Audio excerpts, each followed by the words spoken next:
नमस्कार साथियों, आप सबका पुनः स्वागत है श्रद्धा एस्ट्रो ज्योतिष में। आज हम लोग डिस्कस करने वाले हैं महात्मा ईसा मसीह की जन्म कुंडली। जब कभी भी हम धर्म परिवर्तक या कह सकते हैं धर्म में बड़े बदलाव के रूप में कुछ महान आत्माओं को, पुरुषों को, उनके बारे में चर्चा करते हैं तो निश्चित रूप से आज के समय जिस धर्म का पूरे विश्व में प्रभाव है उसको हमें चर्चा में लेना ही पड़ेगा। और ये भिन्नता नहीं लानी है कि हम किसी भावना को उसमें भावना विचारधारा में थोड़ा कम मानते हैं या नहीं मानते हैं या मानते हैं, इस अंतर में नहीं आना है।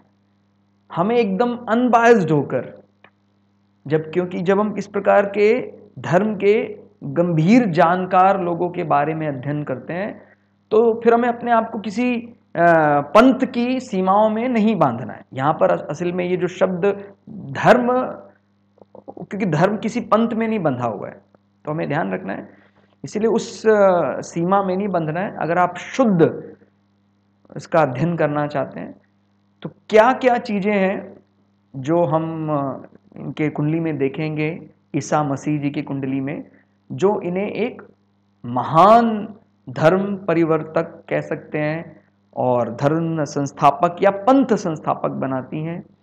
और सदा से ही दया भाव सर्वोपरि इनके जीवन में रहा। तो सबसे पहले क्या विचार करते हैं, किसी कुंडली को देखते हैं तो लग्न लग्नेश और चंद्र चंद्रेश का विचार करते हैं। हमने पहले भी कुछ कुंडलियां अध्ययन में ली तो हमने ये बात बार बार आपको बताई कि सबसे पहले देखिए लग्न कौन सा है। तुला लग्न है। तुला लग्न का जो इसमें अंतर समझिएगा, तुला लग्न और वृषभ दोनों ही शुक्र के लग्न है, लेकिन जो तुला है वो उनका ऑफिस एनवायरनमेंट माना जाता है। शुक्र का ज्यादा फॉर्मल तरीके से शुक्र जहां व्यवहार करते हैं वो तुला है। ठीक हो गया।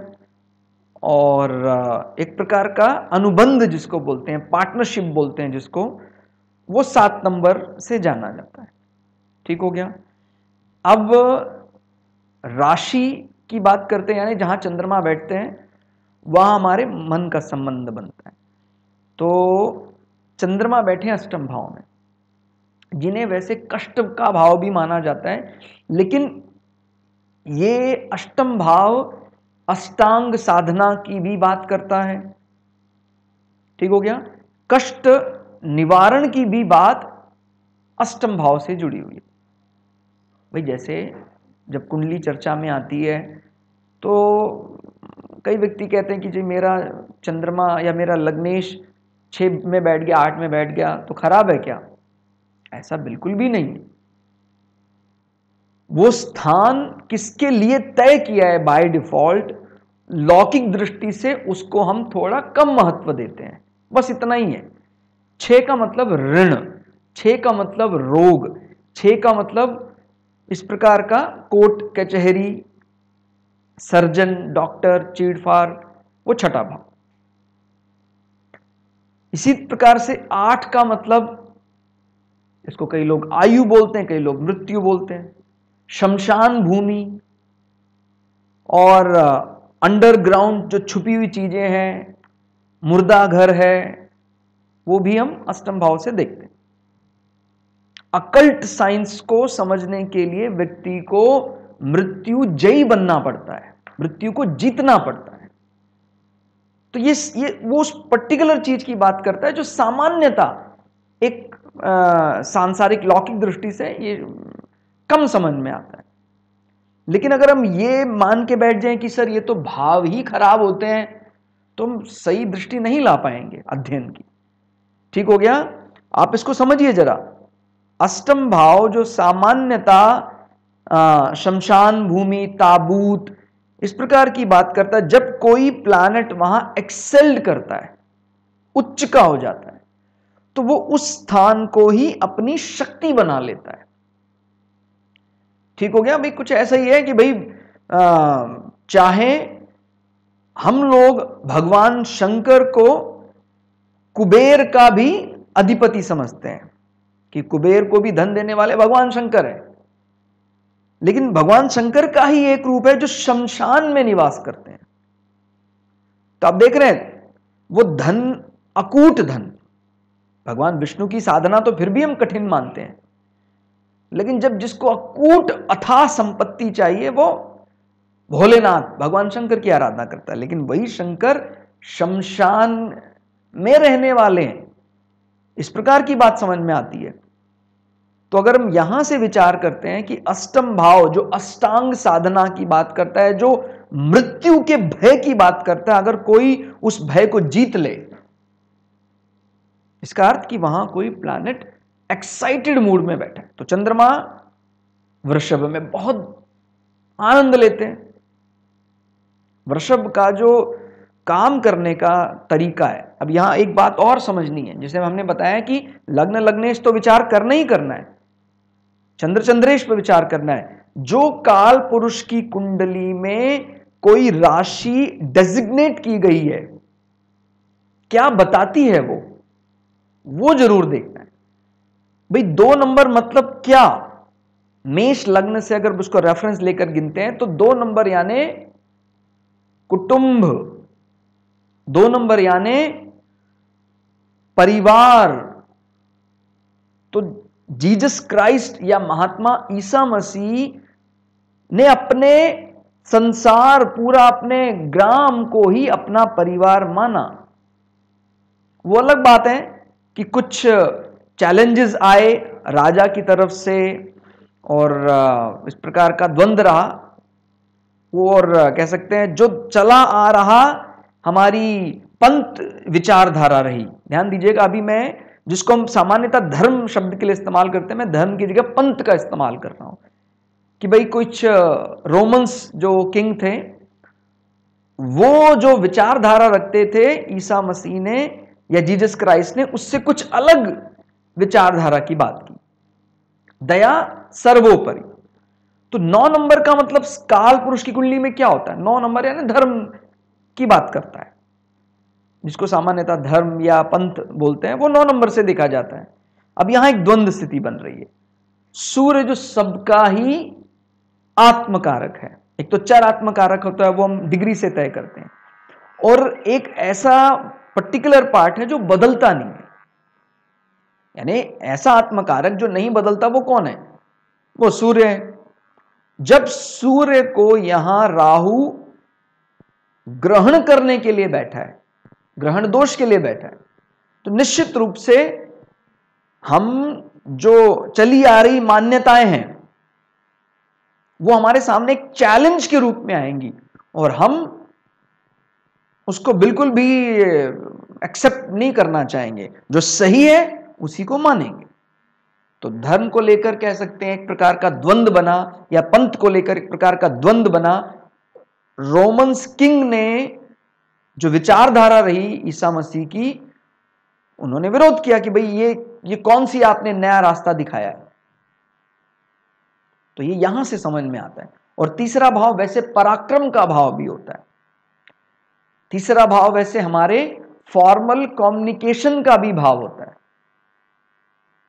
ठीक हो गया। जब तीसरे भाव का स्वामी और छठे भाव का स्वामी लग्न में जाता है तो सामान्यतः उसको अच्छा नहीं माना जाता है। तो एक द्वंद्व तो बना। आप भी समझते हैं कि ईसा मसीह के जीवन में कितना कष्ट रहा, लेकिन उन्होंने अपने कष्ट की परवाह ही नहीं की। एक सामान्य जब कुंडली पर विचार करते हैं तो हम उसको बोलते हैं भाई तीसरे भाव का और छठे भाव का स्वामी अगर शत्रु मानता है लग्नेश को, तो वहां पर उसको जाने से जातक को कष्ट होता है। वो तो कष्ट तो रहा, लेकिन ये किस प्रकार का कष्ट है? ये ज्ञान संबंधी कष्ट की बात कर रहे हैं। क्यों? बृहस्पति का मतलब क्या? ज्ञान। याद रखिएगा, बृहस्पति एक ऐसे प्लैनेट है, उनको बेशक से त्रिक भाव में भी अगर उनको कोई ऐसा पोजीशन दिया गया है, 6, 8, 12 में भी जगह मिले, भाई वो दुश्मनी में भी एक शराफत रखते हैं। ठीक हो गया। तो वो क्या क्या है वो हमने यहां मुख्य मुख्य बिंदु लिखने का प्रयास किया है। वर्गोत्तम लग्न नौमान शेष की केंद्र स्थिति, ठीक हो गया। तो इनका जो लग्न है वो वर्गोत्तम है, ईसा मसीह जीसस क्राइस्ट का, यही लग्न नौमांश में आता है। और जो नौमांश में भी और जो लग्न में भी स्वामी है, कौन? शुक्र, वो केंद्र में है। और केंद्र में भी मित्र भाव में चतुर्थ भाव को हम क्या बोलते हैं? चतुर्थ भाव एक हीलर माने जाते हैं। जब कभी भी एक तो नेचुरल, जब हम कंपेयर करते हैं मेष से कंपेयर करते हैं, तो मेष 1 2 3 4 कर्क राशि को हीलर माना जाता है कि स्पर्श से ही सारे दुख दर्द दूर हो गए। तो यहां से भी हम समझते हैं कि भी कर्क का जो स्वामी है वो एक्सेल्ड कर रहा है कष्ट भाव में। कभी आप इनके जीवन को देखिए, समय के साथ साथ क्या परिवर्तन हुए, पंथ को लेकर एक दूसरे के साथ द्वंद्व हुए, उस पर हम विचार नहीं कर रहे हैं। किसी का व्यक्तिगत जीवन कैसा रहा, हम उस पर विचार कर रहे हैं। तो महात्मा ईसा मसीह या जीसस क्राइस्ट जो हीलिंग भाव माना जाता है काल पुरुष की कुंडली में कर्क राशि, उसके स्वामी एक्सेल कर रहे हैं कहां? अष्टम भाव, यानी दूसरे के कष्टों को भी समाप्त कर दिया। और इसकी पुष्टि कहां से हो रही है? इसी पाठ की पुष्टि राशि का स्वामी भी, लग्न का स्वामी भी, मैंने ये बहुत बड़ी बात हो गई। अब हम इसी भाव को सर्वोपरि मान रहे हैं, mother, nurturing nature. Isa Masih को एक एग्रेसिव लीडर के रूप में या कहें एक डिबेट करने वाले व्यक्ति के रूप में कोई नहीं जानता है। इनको नर्चरिंग, हीलिंग, मदर नेचर के रूप में जानते हैं। तो वो बात अपने को यहां दिखाई देती है कि जो वर्गोत्तम यानी बहुत बली हो गया है वो लग्नेश, क्योंकि वो नवमांश में भी लग्नेश है और केंद्र में बैठे हैं मित्र, मित्र के यहां बैठे हुए हैं, तो निश्चित रूप से बल बहुत बढ़ा हुआ है। ठीक हो गया। और फिर ये कहते हैं लग्नेश का राशि स्वामी कौन है? लग्नेश का राशि स्वामी वो है जो इस लग्न के लिए योग कारक है। भाई अपने को यह भी ध्यान रखना है, चलो मित्र तो वो है, शनि और शुक्र मित्र हैं, लेकिन शनि इस समय केंद्र और लक्ष्मी त्रिकोण का स्वामी होकर 9th हाउस में बैठा है, जो धर्म की बात करता है, जो पंथ की बात करता है। केतु मोक्षा प्लैनेट के साथ बैठे हैं। तो ये पार्ट आपको काफी हद तक समझ में आ रहा होगा। एक अच्छे हीलर, इसलिए समाज, मतलब अगर आप जो पुराने आर्काइव में जाकर इनके जीवनी को उस समय टटोलेंगे तो इनको कोई एग्रेसिव स्पीच के लिए नहीं जान रहा है, इनको किसके लिए जाना जा रहा है? ईसा मसीह को चतुर्थ भाव के लिए जाना जा रहा है। ठीक हो गया। फिर इसमें लग्न में तुला के गुरु, चतुर्थ भाव में स्थित मकर के शुक्र, ठीक हो गया, छठे भाव में स्थित मीन के मंगल और नवम भाव में स्थित मिथुन के शनि ने उन्हें महान त्यागी, कष्ट सहने वाला यानी सहिष्णु, जो उन चीजों को सहते हैं। कोई मतलब ऐसा देख रहे हैं आप, इनका स्वामी लग्न में बैठा हुआ है। ठीक हो गया। तत्व चिंतक और धर्म प्रवर्तक बनाया। धर्म कह लीजिए, पंथ कह लीजिए, पंथ में एक नई दिशा दिखाने वाला। अब अष्टम भाव के उच्च के चंद्र के कारण कष्टजयी कहलाए। ये जो एक दिन माना जाता है, अभी मैं आपको बार बार क्लियर कर रहा हूं, अगर हम अपने आप को किसी सीमा में बांध के अध्ययन करेंगे तो हम विशुद्ध अध्ययन नहीं कर पाएंगे। तो इसीलिए कोई ये किसी पंथ विशेष की चर्चा समझकर इसको करेगा तो नहीं चलेगा। ज्ञान तो ज्ञान होता है, तो उसको उस प्रकार से समझने का प्रयास करें कि कौन से कॉम्बिनेशन के कारण ईसा मसीह के जीवन से संबंधित विषयों को हम ज्यादा महत्व मानते हैं, क्योंकि ईश्वर कोई अलग नहीं है। ऐसा नहीं कहेंगे कि भाई हमारा संविधान, ईश्वरीय संविधान भारत देश में लागू होता है, यूनाइटेड स्टेट्स ऑफ अमेरिका में लागू नहीं होता है, या यूरोप में लागू नहीं होता है, या रशिया में लागू नहीं होता है। अगर हम अपने आप को मोक्ष का अधिकार मानते हैं, उतना ही विशुद्ध बुद्धि से अगर ईश्वर को कोई पुकारता है, चाहे वो रशिया में रहता है, चाहे फ्रांस में रहता है, चाहे कोई मंगोलिया में रहता है, ईश्वर पर या मोक्ष पर उसका भी उतना ही अधिकार है। इसलिए ये एक प्रकार का दंभ है। दंभ मतलब अहंकार, कि मैं ही हूं। ठीक हो गया? तो इसीलिए ये विचारधारा अपने को त्यागनी है। ठीक हो गया कि भाई दंभ नहीं करना है अपना। हमने क्या बोला है? हमारे चैनल का विजन एकदम क्लियर है, सबको सम्मान और अपना स्वाभिमान। सम्मान सबको देना है और अपना स्वाभिमान बनाए रखना है। और स्वाभिमान ही अगर अहंकार बन जाए, दूसरे का अपमान करेंगे, लगता है आपको आदर देने वाला ईश्वर है और हम अपने आप को कई बार ईश्वर से भी ऊपर मानने लग जाते हैं कि भाई ये वो ईश्वर की सत्ता के कारण ही ऐसा हो रहा है कि किसी भी देश को, किसी भी विशेष कंटिनेंट को महत्व मिलता है, कभी नहीं मिलता है। किसी पंथ को कभी ज्यादा आंका जाता है, कभी कम आंका जाता है। लेकिन इसका यह मतलब नहीं कि हम उस चिंतन को छोड़ दें। चिंतन तो हमें करना ही है। तो ये जो गुड फ्राइडे कंसेप्ट बना, मतलब कष्ट मिला, सूली पर चढ़ाया गया था फ्राइडे वाले दिन। ठीक हो गया? शुक्र वैसे भी, हालांकि हम जब ज्योतिष में बात करते हैं तो हम सामान्यतः ये जो दिन है, ट्यूसडे माने मंगलवार, सोमवार, क्योंकि ये बाद में ज्यादा इनका महत्व बढ़ गया, सोमवार, मंगलवार, ग्रेगोरियन कैलेंडर के बाद। वैदिक कैलेंडर में तो प्रथमा, अष्टमी, इस प्रकार से हम गिनते थे। लेकिन यहां भी एक बात समझने वाली है कि फ्राइडे यानी शुक्रवार को जो पहला सूर्योदय के समय हो रहा था वो शुक्र का था। मतलब शुक्रवार के दिन ही जीवन में एक, कह सकते हैं, चमत्कार हुआ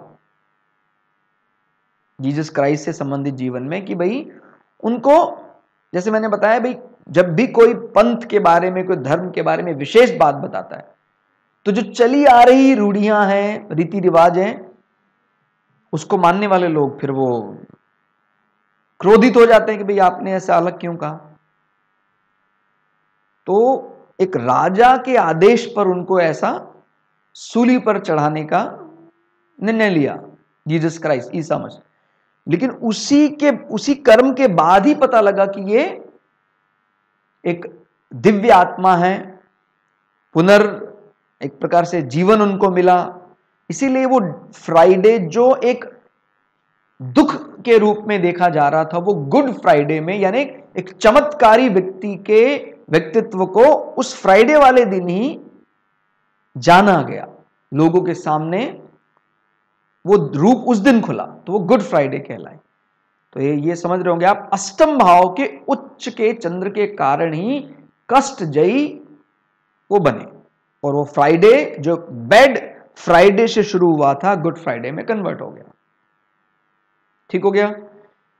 उसके बाद त्रिशडाय यानी थर्ड, सिक्स, गुरु ने लग्न में स्थित होकर कष्ट उन्मूलक जीवन दिया। सामान्यतः तो ये कष्ट बनाता है, कष्ट से उनको दो चार होना पड़ा। लेकिन ये क्या बात करता है? इंस्टेंटेनियस इंपैक्ट की बात करता है। भाई किसी भी राशि में जो प्लैनेट बैठा है वो त्वरित प्रभाव की बात करता है। रिजल्ट किसके पास है? इस भाव का रिजल्ट 7 नंबर, इसका स्वामी कौन है? शुक्र। कहां बैठे हैं? चतुर्थ भाव में। ठीक हो गया? तो शुक्र चतुर्थ भाव में उनको दिशा बल मिलता है,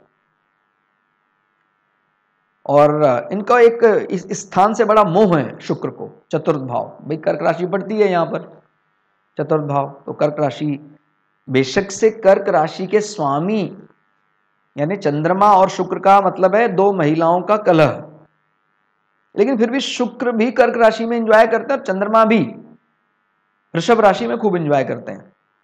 अगर घर के मालिक घर में ना हो फिर तो कहना ही क्या। भाई कर्क का शुक्र, वृषभ का चंद्रमा, आनंद हो।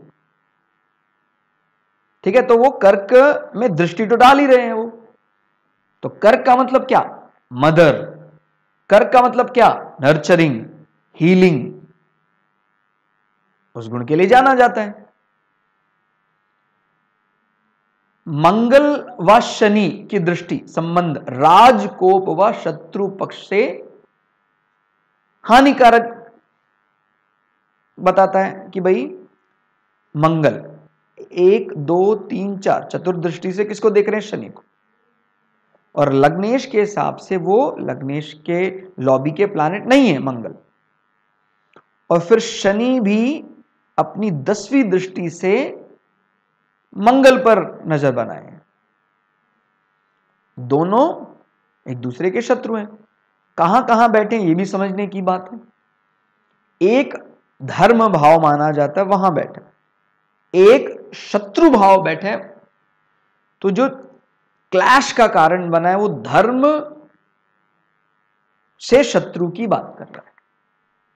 ठीक है, तो राज कोप, ठीक हो गया। और इसमें राजा का कोप के लिए सूर्य का इन्वॉल्व होना भी जरूरी है। तो हम समझ सकते हैं कि राहु केतु एक्सिस में सन आ रहे हैं, और सन को राहु और शनि भी परेशान कर रहे हैं।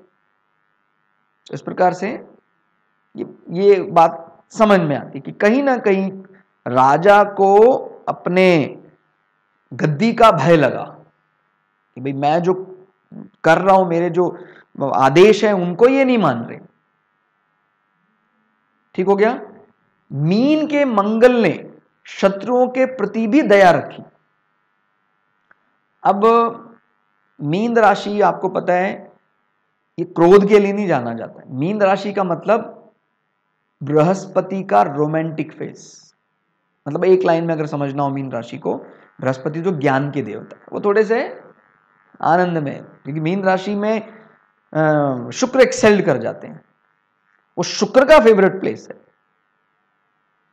तो जब शत्रुओं का नाश करने के लिए मंगल वहां आते हैं तो ये स्थान का बड़ा महत्व होता है। अभी वो अगर यहीं पर ही अग्नि तत्व राशि 9 नंबर पड़ जाते तो एग्रेसिवली वो करते शत्रुओं का नाश।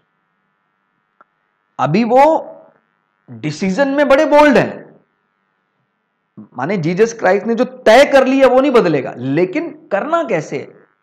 अग्नि की तरह कि जल की तरह? करना जल की तरह ही है।